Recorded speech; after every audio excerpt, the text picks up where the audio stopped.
کہتا جی میں سمجھا نہیں ہوں۔ میں نے کہا اچھا میں سمجھاتا ہوں، یہ جدہ میں آپ کے قریب بہت بڑا یہ کھیلنے کا گراؤنڈ ہے، اسٹیڈیم، اس کا نام کیا ہے؟ کہتا ہے الاتحاد۔ میں نے کہا اس میں رات کو یہ عرب فٹ بال کھیلتے ہیں۔ کہتے ہیں جی ہاں۔ میں نے کہا بڑی بڑی لائٹیں لگی ہوتی ہیں رات کو دن کا منظر پیش کرنے کے لیے، اس لائٹ کا نام کیا ہے؟ میرے کہتے ہیں سرچ لائٹ۔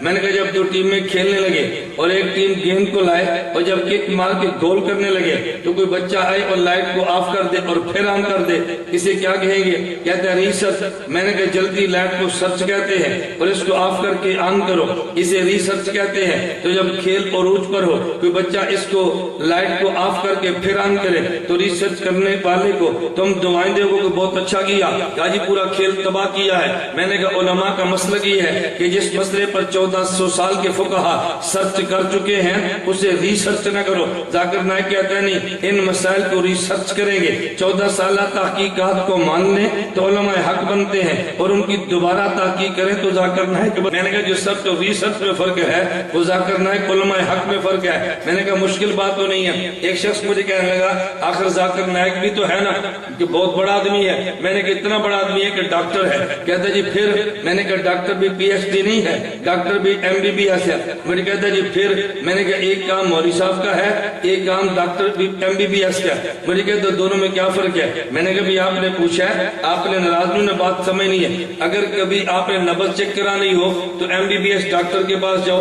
اگر آپ نے میدا چیک کرانا ہو M B B S doctor کے پاس جاؤ، مثانہ چیک کرانا ہو M B B S doctor کے پاس جاؤ، اگر وہاں نہ جا سکو پیشاب چیک کرانے کے لیے بھیج دو۔ میں نے کہا اگر آپ کو پیشاب چیک کرانا پڑے اس کو تھیلی میں بند کریں اور ڈاکٹر ذاکر نائک کے پاس بھیج دیں، وہ ایم بی بی ایس اس کا یہ کام ہے۔ اور مسئلہ چیک کرانا پڑے آپ اس کو لفافے میں ڈالنا اور دارالعلوم دیوبند بھیج دینا، مسئلے والا لفافہ ہمیں بھیجنا، پیشاب والا لفافہ اسے بھیجنا۔ مسئلہ چیک کرنا عالم کا کام ہے، پیشاب چیک کرنا ڈاکٹر کا کام ہے۔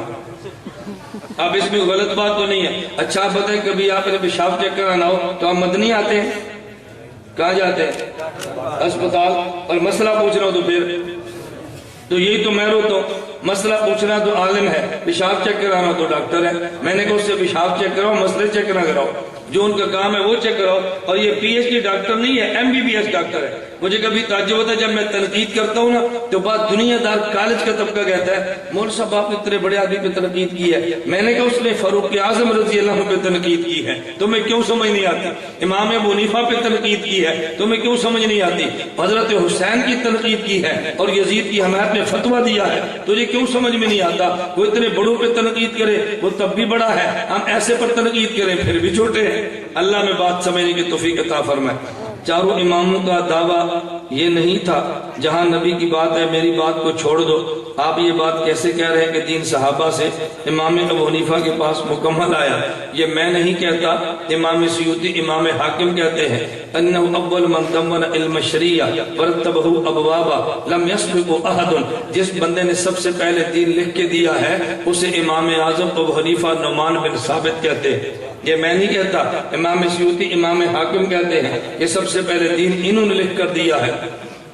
امام ابو حنیفہ نے کوئی کتاب نہیں لکھی تو ان کی فقہ کہاں سے آ گئی؟ اب اگر کوئی منکر حدیث پہ ایمان کہہ دے اللہ کے نبی نے حدیث کی کتاب کوئی نہیں لکھی، ان کی حدیث کہاں سے آ گئی؟ آپ جواب دو گے کہ نبی کی حدیث شاگردوں نے لکھی ہے، ابو حنیفہ کی فقہ شاگردوں نے لکھی ہے، تو دونوں کی کتابیں شاگردوں نے لکھی۔ کس نے لکھی ہے؟ شاگردوں نے۔ بتاؤ اگر کوئی بندہ آپ سے کہے ہم نبی کا کلمہ نہیں پڑھتے، حضور نے کتاب بھی کوئی نہیں لکھی، آپ اس کی بات مان لو گے؟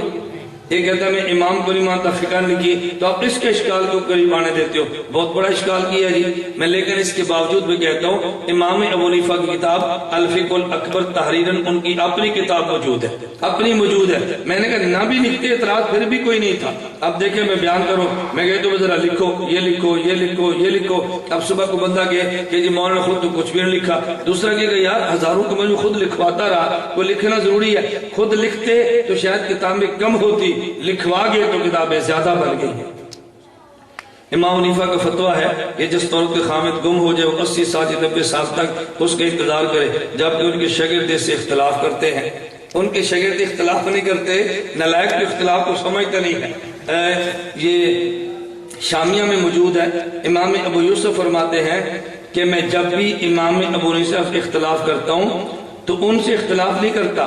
ہوتا یہ ہے کہ ایک مسئلے میں امام ابو حنیفہ کے دو قول ہوتے ہیں، میں ایک قول کو لے لیتا ہوں، ایک کو چھوڑ دیتا ہوں. تو لوگ کہتے ہیں ابو حنیفہ سے اختلاف کیا ہے. میں اختلاف نہیں کرتا، بلکہ امام ابو حنیفہ ہی کے دو قولوں میں سے ایک قول لیتا ہوں. تو امام ان کا شاگرد اختلاف نہیں کرتا، ان کے دو قولوں میں سے ایک قول لے لیتا ہے، لیکن تو نے اس کو اختلاف کہہ دیا. اچھا، اگر چھوٹا بڑے سے شاگرد اختلاف کر بھی لے تو پھر کیا ہوا؟ مجھے غیر مقلد کہنے لگا وہ جی امام ابو حنیفہ کے شاگرد امام ابو یوسف کئی مسائل میں امام حنیفہ کی بات نہیں مانتے تو ہم کیوں مانیں؟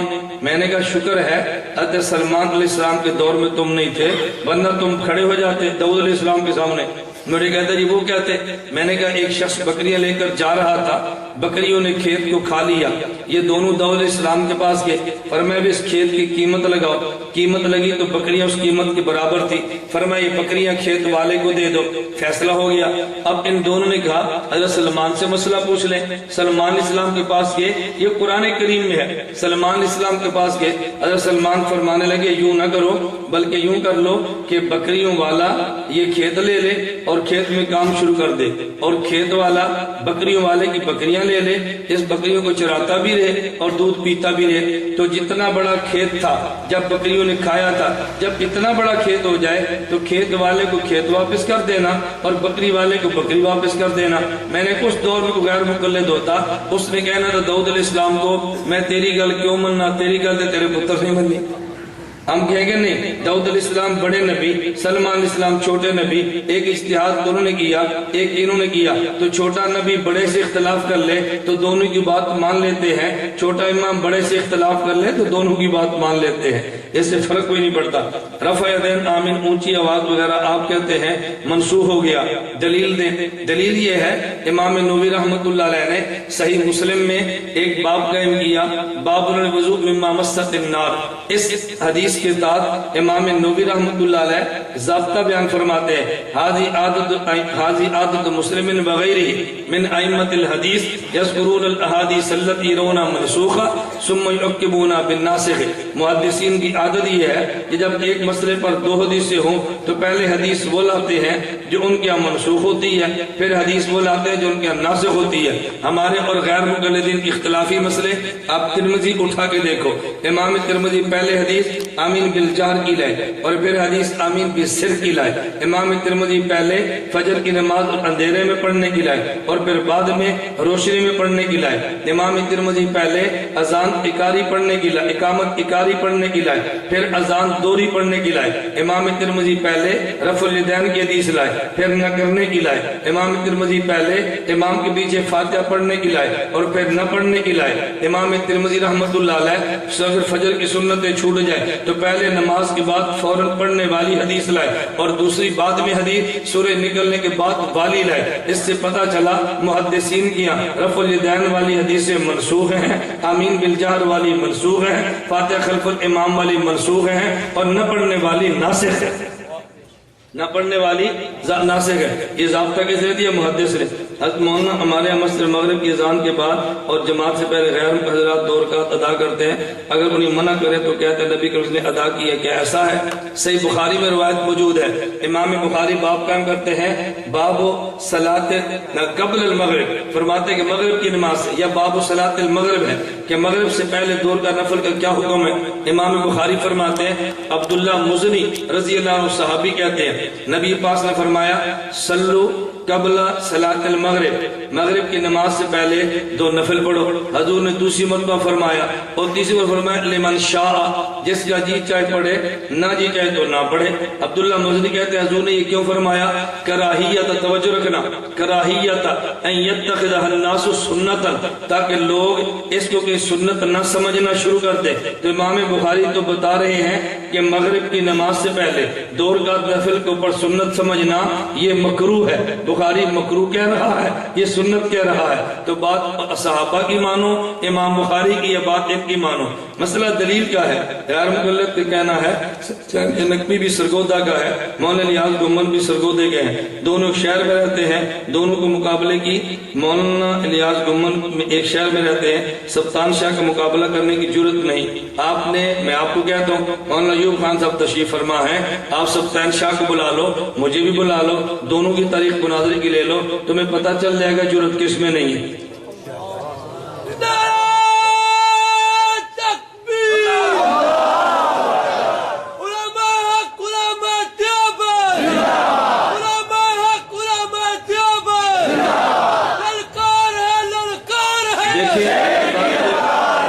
ریکارڈ ہے، ویڈیو بن رہی ہے، میں مولانا کو اپنا نمائندہ مقرر کرتا ہوں، غیر مقلد صوبین سے طے کریں اور سبطان شاہ سے ہمارا مناظرہ طے کرو کہ اس موضوع پہ طے کریں گے، شوق پورا کر لیتے تمہارا، تمہیں سمجھ آئے گی دوڑتا کون ہے کرتا کون ہے۔ کر لو طے بھائی، پڑھو بسم اللہ۔ غیر مقلد کہتا ہے کہ مولانا الیاس گمن مولوی عمر صدیق سے مناظرہ ہار کے تو برائے مہربانی حقائق سے آگاہ، لعنت اللہ علی الکاذبین۔ مولوی عمر صدیق سے میری زندگی میں ایک بار گفتگو 2 گھنٹے ہوئی ہے اور عقائد کے عنوان پہ تھی، شرائط اس میں طے کی جا رہی تھی، 2 گھنٹے گفتگو جو گجرات قصبہ دولتا نگر میں ہوئی ہے، رمضان مبارک میں ہوئی ہے، 2 گھنٹے کی ویڈیو موجود ہے جو ہماری شرائط آپس میں طے ہوئی، مناظرہ تو نہیں ہوا، شرائط ہی سے عمر صدیق دوڑا ہے۔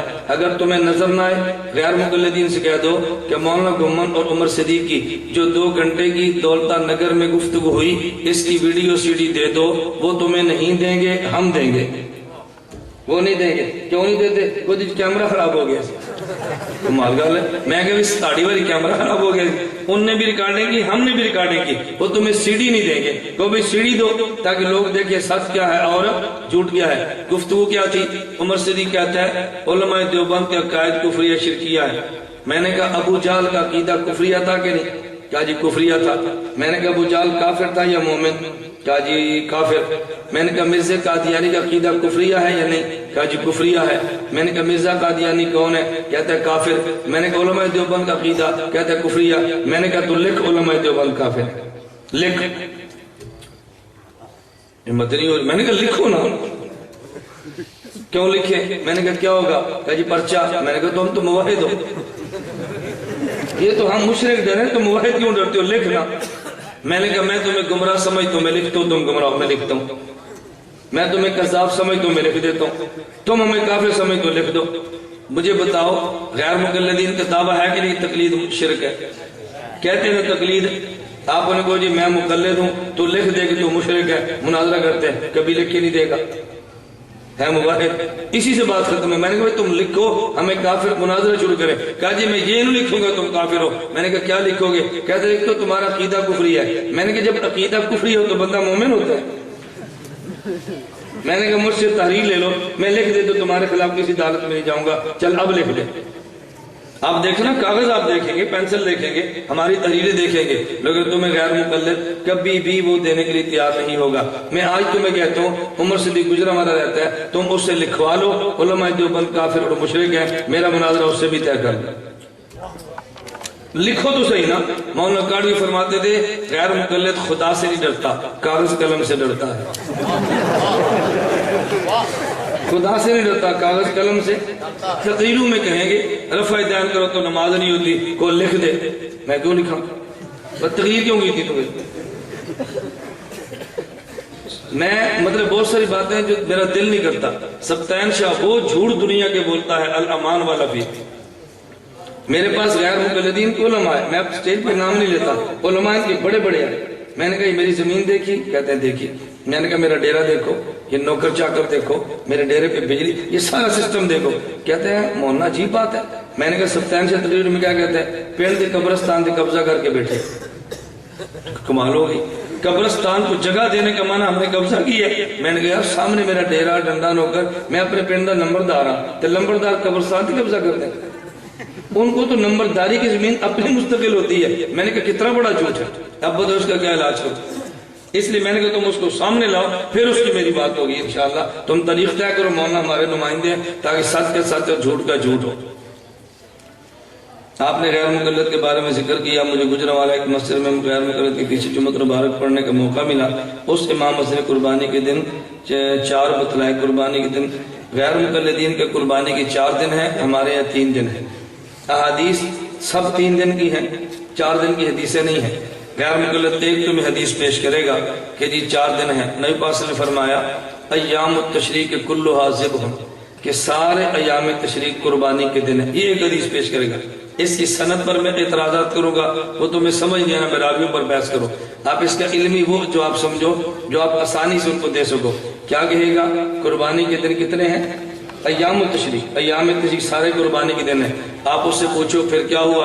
وہ کہے گا جی 10 ذی الحج بھی یوم تشریق ہے۔ یوم تشریق کا معنی وہ دن جن دنوں میں نمازوں کے بعد تکبیرات پڑھتے ہیں، اسے ایام التشریق کہتے ہیں۔ 10واں بھی یوم تشریق، 11واں بھی، 12واں بھی، 13واں بھی، اسے کہو ایام تشریق تو 5 ہوتے ہیں۔ کتنے ہوتے ہیں؟ تو کہاں 10 یا 9 سے؟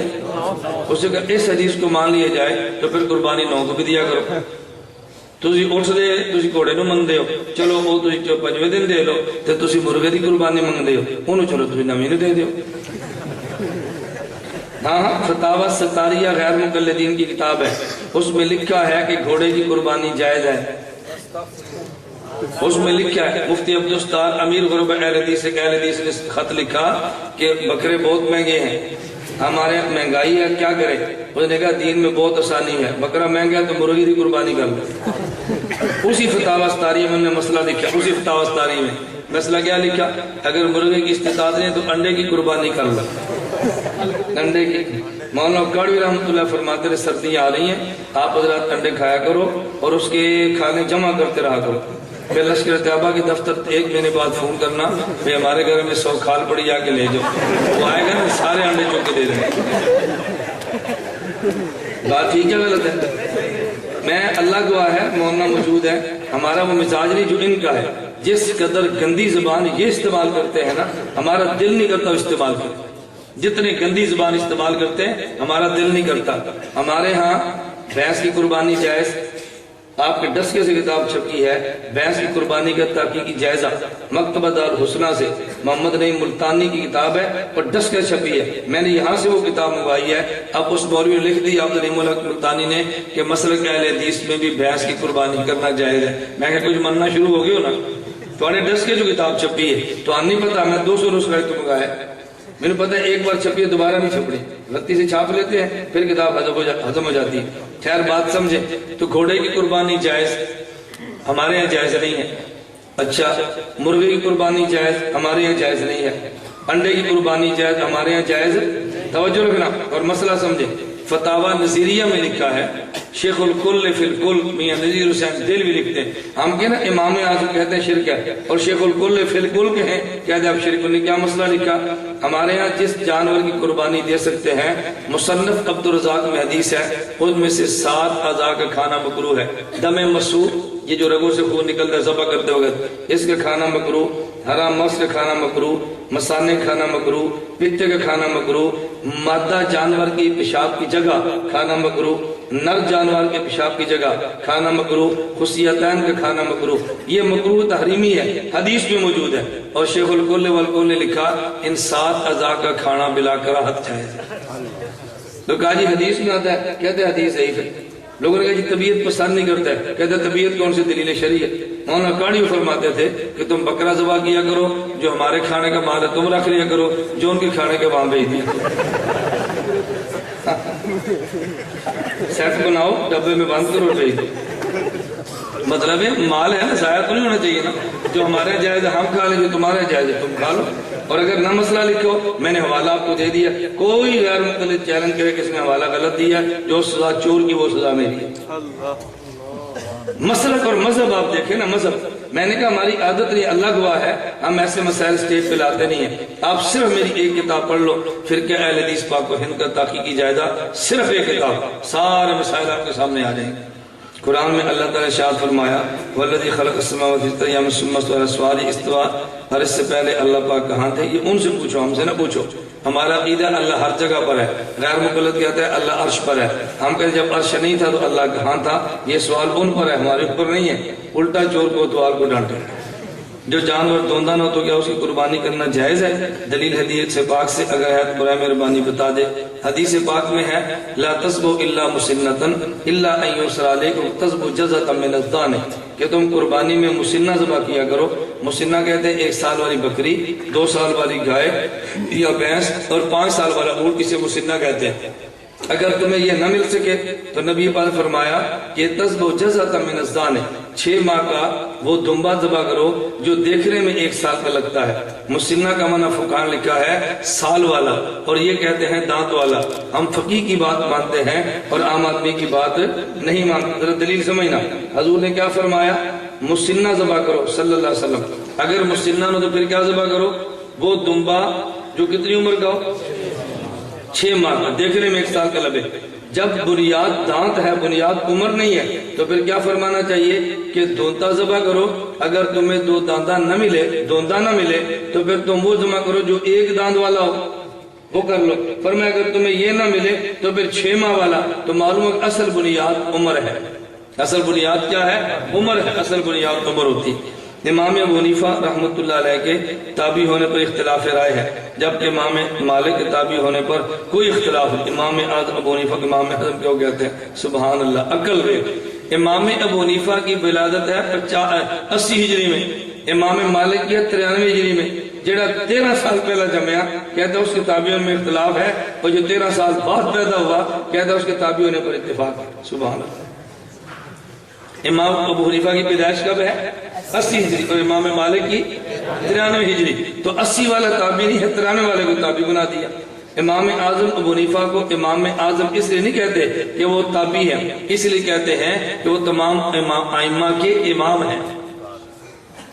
قربانی کے جانوروں میں کٹے کے بارے میں اس پر قربانی ہو جاتی ہے، بالکل ہو جاتی ہے۔ جہاں دلائل اور موجود ہیں، سب سے بڑی دلیل ابن المنذر نے کتاب الاجماع میں لکھا ہے اجمعوا علی ان حکم البقر حکم الجاموس حکم البقر، امت کا اجماع ہے کہ جو حکم گائے کا ہے وہی حکم بھینس کا ہے۔